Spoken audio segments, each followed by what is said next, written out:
selamat pagi rekan-rekan semua. Wah, energi pagi ini luar biasa sekali ya.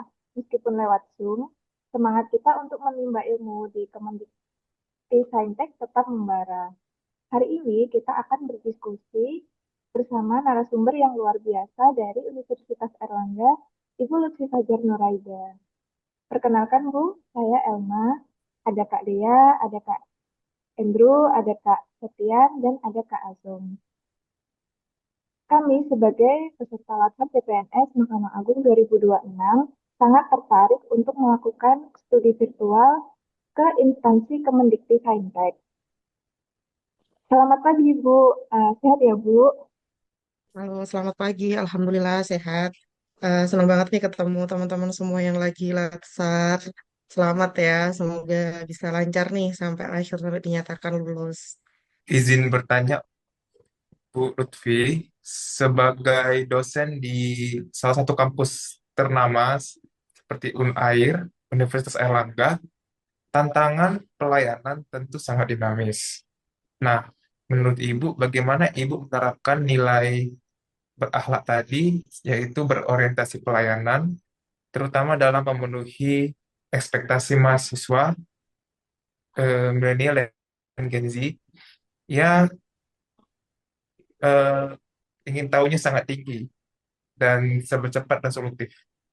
Oke, terima kasih pertanyaannya kepada Mas Andrew ya. Sebetulnya untuk berorientasi pada pelayanan kita berusaha semaksimal mungkin untuk memberikan pelayanan sesuai dengan kebutuhan, baik itu misalnya nanti sama mahasiswa, entah itu saat pembelajaran, bimbingan dan lain sebagainya. Kita upayakan mengikuti perkembangan zaman karena Gen Z sekarang kan cukup berbeda ya, seperti waktu kita mungkin perkuliahan dulu yang mungkin lebih suka tatap muka, mereka lebih eh, dinamis nih kebutuhannya dan sehingga kita lebih proaktif juga nih terhadap Gen Z yang mungkin sekarang agak tertutup dan lain sebagainya supaya mereka lebih terbuka terhadap kebutuhan selama pembelajaran, kebutuhan selama penelitian mereka seperti itu sehingga teman-teman mahasiswa bisa keluar dari kampus kami ini dalam keadaan yang sudah layak ya untuk ibaratnya nanti di tempat kerja dan lain sebagainya itu bisa menjadi mahasiswa yang kompeten seperti itu.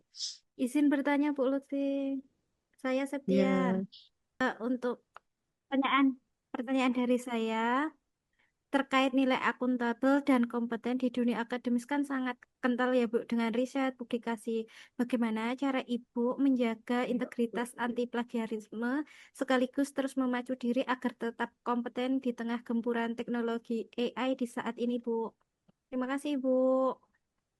ya, sama-sama Saktian. Ya, betul sekali. Jadi akuntabilitas bagi kami sebagai dosen merupakan salah satu hal yang cukup penting karena tidak hanya dari sisi penelitian, riset, tapi dalam proses misalnya kita pembelajaran menyusun materi ajar, kemudian pada saat kita melakukan penyusunan proposal-proposal kompetitif, kita tetap perlu nih menjaga yang namanya akuntabilitas kita jangan sampai melakukan yang namanya plagiarisme itu tadi terutama kayak dosen tetap harus melakukan pengembangan nih pengembangan terus menerus di mana kita tidak boleh stuck saat ini jadi kita terus menerus untuk berkembang melalui berbagai macam pelatihan mengikuti eh, ketika menyusun materi ajar kita harus melakukan yang namanya citasi merujuk sumber-sumber referensi yang terpercaya yang kredibel seperti itu. Terkait AI ini juga cukup menarik ya, kan tidak bisa lepas dari yang namanya AI itu, sehingga dalam penyusunan riset, dalam penyusunan bahan ajar, kita juga selalu menekankan kepada para mahasiswa untuk jangan terlalu percaya pada AI, tapi AI ini hanya sebagai alat bantu saja, seperti itu. Sehingga tetap perlu yang namanya validasi, tetap perlu yang namanya eh, klarifikasi apakah yang disampaikan AI ini sudah betul dan lain sebagainya, merujuk sumber-sumber yang kredibel yang sudah tersedia. Oke, baik izin lanjut ya Bu. Untuk terkait budaya kerja dan nasionalisme, di kampus pasti banyak sekali keberagaman, baik suku maupun pemikiran. Bagaimana Ibu membangun suasana harmonis di lingkungan kerja, dan bagaimana bentuk loyalitas dosen terhadap bangsa melalui Kemendikti Saintek? Oke, Mbak Dia, terima kasih pertanyaannya nih cukup menarik. UNER sendiri memiliki tagline ya Excellent with Morality, di mana hal tersebut merupakan kunci utama di mana kita harus selalu menghargai adanya perbedaan-perbedaan, entah itu pendapat, suku, budaya, dan lain sebagainya. Terkait loyalitas, kalau loyalitas sendiri untuk kami sebagai dosen lebih ke bagaimana sih kita mengupayakan supaya mahasiswa-mahasiswa yang kami miliki, yang kami didik saat ini itu berpotensi dalam kemajuan bangsa Indonesia saat ini. Pengabdian yang kami lakukan saat ini memang melalui keilmuan supaya Indonesia ini bisa lebih naik level nih di kancah internasional atau kancah global seperti itu. Sangat inspiratif sekali ya Ibu. Ibu, saya izin tanya, mengingat Ibu Lutfi ini dari lingkup pendidikan, apa inovasi paling keren yang diterapkan untuk beradaptasi dengan sistem yang sudah serba digital ini? Iya, kalau ini sebetulnya sudah dilakukan banyak ya kalau di universitas kami, karena di UNER sendiri kita menerapkan yang namanya Smart Campus, di mana pembelajaran juga sudah mulai pembelajaran secara daring, kemudian pembelajaran juga materi-materi ajar sudah kami siapkan sebelumnya melalui e-learning, dan harapannya ini lebih bisa menyesuaikan dengan kondisi Gen Z saat ini, sehingga lebih adaptif dan juga eh, lebih inovatif nih apa-apa yang sudah kita lakukan seperti itu. Jadi kita lebih ke student learning, jadi mereka yang akan lebih banyak bagaimana sih diskusi, kemudian bagaimana menurut pendapat teman-teman di kelas seperti itu.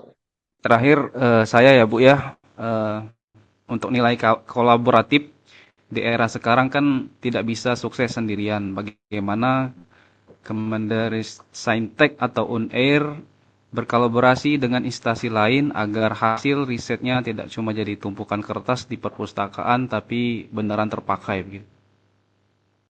Ya, betul sekali. Nilai kolaboratif ini salah satu hal yang cukup penting juga ya, Kak. Kami di Kemdikti itu tagline-nya berdampak. Jadi apakah mahasiswa misalnya sedang magang, sedang KKN, itu apakah akan memberikan dampak positif nih terhadap lingkungan sekitarnya dan sebagainya. Sehingga memang kita perlu kolaborasi yang cukup kompleks. Kita menggunakan kolaborasi pentahelik di mana kita melibatkan tidak hanya dari sektor pendidikan, tapi juga industri, kemudian eh, pemerintah daerah atau pemerintah setempat, kemudian OPD-OPD terkait, media, dan lain sebagainya yang memang mereka merupakan garda terdepan untuk menyampaikan apa sih yang sudah kita lakukan saat ini, hingga kita menyusun banyak kerjasama nih dengan OPD-OPD terkait supaya apa yang kita lakukan bisa memberikan dampak dan juga manfaat kepada masyarakat sih. Ya, luar biasa sekali ya Ibu, jawabannya